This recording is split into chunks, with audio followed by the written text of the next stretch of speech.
खेसारी लाल का teaser launch कर दिया गया है दोस्तों। वीआर म्यूजिक पर आप लोगों को मैं बता दूं कि वीआर म्यूजिक पर खेसारी लाल का टीजर लॉन्च कर दिया गया है। आपका स्वागत है हमारे चैनल में। भोजपुरी न्यूज़ देखने के लिए हमारे चैनल को सब्सक्राइब करें और लास्ट तक वीडियो जरूर देखें। मैं बता दूं कि खेसारी लाल का न्यू गाना गजबे कमर, ये गाना का टीजर लॉन्च कर दिया गया है 6 घंटे पहले। अब थोड़ा देर हो गया मुझे वीडियो लाने में, लेकिन मैं बता दूं खेसारी लाल और शिल्पी राज का ये गाना होने वाला है और जिसमें डांस किए हैं या फिट किए हैं, आप दोनों में कोई भी कह सकते हैं। रानी, कोई ठू गानों में खेसारी लाल का रानी ही फिट करती हैं इस समय।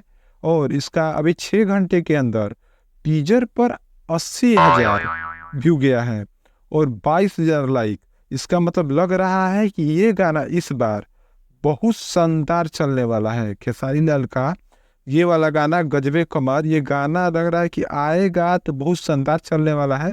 अब आने के बाद ही पता चल पाएगा कि ये गाना कितना चलेगा।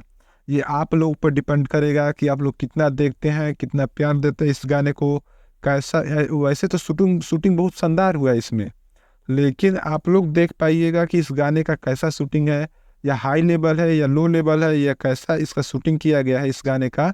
आप लोग जरूर देखिएगा। ये इस गाना कल सुबह में 7 बजे आप लोगों के बीच वीआर म्यूजिक से लाया जाएगा। आप लोग जाकर सुबह में ही इस गाने को देखिएगा और इस गाने को देखने के बाद ज़रूर बताइएगा कि हमारे वीडियो में कि ये आपको गाना कैसा लगा। ऐसी वीडियो देखने के लिए हमारे चैनल को सब्सक्राइब